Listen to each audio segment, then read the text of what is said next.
சிம்பிளா, ஈஸியா 10 நிமிஷத்துல நம்ம ரவைய வச்சு ஒரு ஸ்நாக்ஸ் பண்ண போறோம். இதுக்கு 1 கப் ரவை, அதுக்கப்புறம் அரிசி மாவு இருந்தா போதும். கடலை மாவு, மைதா, அதுக்கப்புறம் வந்து பார்த்தீங்கன்னா, பொட்டுக்கடலை மாவு எதுவுமே தேவையில்ல. நல்லா மொறுமொறுன்னு இருக்கும். ஸ்நாக்ஸா குடுக்கலாம் குழந்தைகளுக்கு. இதுக்கு வந்து பார்த்தீங்கன்னா, 1 1/2 கப் தண்ணி எடுத்துக்கலாம். தேவையான அளவு உப்பு, பெருங்காயம். இதில வந்து 1 கியூப் பட்டர் போடுறோம். அதுக்கப்புறமா 1 கப் சிரோட்டி ரவை நான் போட்டிருக்கேன். சிரோட்டி ரவை அப்படின்னா சின்ன ரவை. அதுக்கப்புறமா ஓமம் போட்டுட்டு அடுப்ப ஆஃப் பண்ணிட்டு நல்லா மிக்ஸ் பண்ணுங்க. இதில வந்து பார்த்தீங்கன்னா, 1 1/2 கப்லேருந்து 2 கப் தண்ணி தேவைப்படும் உங்களுக்கு. ஸோ நல்லா வந்து குக் பண்ணும்போது இந்த மாதிரி வந்துரும். இது மூடி ஒரு 5 நிமிஷம் விட்டுருங்க. அதுக்கப்புறமா எடுத்து நம்ம திரும்ப நல்லா மிக்ஸ் பண்ணணும். இப்போ இதிலேயே மிளகாத்தூள் போட்டுக்கலாம். ஸோ நான் சொன்ன மாரி ஒரு 5 நிமிஷம் அவ்வளோதான். இப்போ நல்லா சூடா தான் இருக்கும் உங்களுக்கு. ஸோ கையில பெசைய முடியாது. அதனால இது மாதிரி ஒரு மத்து இருந்தது அப்படின்னா, நம்ம நல்லா ப்ரெஷர் குடுத்து நம்ம இத வந்து பெசையும்போது, எல்லாமே நல்லா சாஃப்ட்டா வந்துரும் உங்களுக்கு. ரொம்ப தண்ணி மாரி ஆயிடுச்சுனாலும் நீங்க எக்ஸ்ட்ரா மாவு போட வேண்டியது இருக்கும். ஸோ, அதனால கரெக்ட்டா பண்ணீங்கன்னா, ரொம்ப சூப்பரா வரும். இதுக்கு வந்து மிளகாத்தூளுக்கு பதிலா நீங்க வந்து மிளகுத்தூள் கூட போடலாம். ஸோ, இத நல்லா வந்து பெசையணும். இதில வந்து பார்த்தீங்கன்னா, ரொம்ப முக்கியமானது அந்த கட்டி மாதிரியெல்லாம் இருக்கக்கூடாது. ஸோ, இத ரெடி பண்றதுக்கு வந்து பார்த்தீங்கன்னா, மேக்ஸிமம் ஒரு 5 மினிட்ஸ் தான் ஆகும். ஸோ, தேவையான அளவு நம்ம அரிசி மாவு போட்டுக்கலாம். அரிசி மாவு அப்படிங்கிறது உங்களுக்கு 1/2 கப் தேவைப்படும். இன்கேஸ் உங்களுக்கு அரிசி மாவு வேணாங்கிற பட்சத்தில கடலை மாவு போடலாம். ஸ்டிக்கியா இருந்தனா, எக்ஸ்ட்ரா நீங்க கொஞ்சம் மாவு போட்டு பெசஞ்சுக்கங்க. ஒண்ணும் பிரச்சனை இல்ல.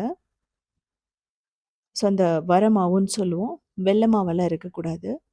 தேவைப்பட்ட எக்ஸ்ட்ரா கொஞ்சம் தண்ணி கூட ஊத்தலாம். இந்த தண்ணி வந்து பார்த்தீங்கன்னா, நார்மல் தண்ணி தான். கோல்டு வாட்டர் தான். ஸோ, இந்த மாதிரி இருக்கணும். ஸோ, அந்த ரவைக்கே வந்து பார்த்தீங்கன்னா, அந்த எலாஸ்டிக் தன்மை இருக்கும். அதனால இதில உளுந்தெல்லாம் போட வேண்டியதில்ல. உளுந்து மாவெல்லாம் அரைச்சு. ஸோ, இந்த மாரி ரெடி பண்ணி மூடி வச்சுக்கோங்க. இல்லன்னா ட்ரை ஆயிடும். இப்போ முறுக்கு குழல் எடுத்துட்டு, நம்ம அப்படியே டைரக்ட்டா ஆயில்லயும் பிழியலாம். நான் ஒரு தட்ல பிழிஞ்சு விட்டுட்டு அதுக்கப்புறம் போட போறேன். இது வந்து பார்த்தீங்கன்னா, நான் ஒரு முறுக்கு மாதிரி தான் போட போறேன். நீங்க தேவைப்பட்டுச்சு அப்டின்னா, அந்த பிளைன் சேவ் மோல்டுன்னு சொல்லுவோம். ரொம்ப ஃபைனா இருக்கும். அதில கூட பிழியலாம். அப்படி பிழியும்போது அந்த அஜ்வைன் இருக்கிறது ஓமத்த வந்து கொஞ்சம் பொடி பண்ணி போட்டீங்கன்னா, அது பிடிக்காம இருக்கும் அந்த தட்ல. இப்போ ஆயிலோட சூடு அப்படிங்கிறது நீங்க போட்ட உடனே மேல் எலும்பி வரணும். அதனால நீங்க ஃபர்ஸ்ட்டு செக் பண்ணணும். அதுக்கப்புறமா நீங்க வந்து முறுக்க போடுங்க. ஒரே டைம்ல அதிகமான முறுக்கு போட வேணாம். இன்கேஸ் உங்களுக்கு பெரிய பாத்திரமா இருந்ததுன்னா, நெறைய ஆயில் ஊத்திட்டு ஒரு 4, 5 முறுக்கு கூட நீங்க போடலாம். இது வந்து பார்த்தீங்கன்னா, மீடியம் டூ ஹைல தான் ஃப்ரை பண்ணணுமோ ஒழிய, லோ ஃப்ளேம்ல நீங்க பண்ணக்கூடாது. அந்த ஆயில் சத்து அடங்குனோனே நீங்க எடுத்துடலாம். அதுவரைக்கும் அது ஃப்ரை ஆயிட்டே இருக்கும். நீங்க லைட்டா வந்து கலர் வந்ததுக்கப்புறம் எடுக்கலாம்.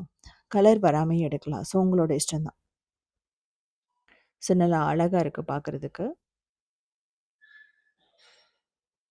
நான் வந்து கடைசியா ஒரு வீடியோ வந்து போட்டிருக்கேன். அதில வந்து டைரக்ட்டா பிழிஞ்சு விடுற மாதிரி தான் போட்டிருக்கேன். சீக்கிரமாவே ஃப்ரை ஆயிடும் உங்களுக்கு. இதிலேயே வந்து பார்த்தீங்கன்னா, நான் ஏற்கனவே முள்ளு முறுக்கெல்லாம் போட்டிருக்கேன். ரொம்பவே நல்லா வந்துச்சு.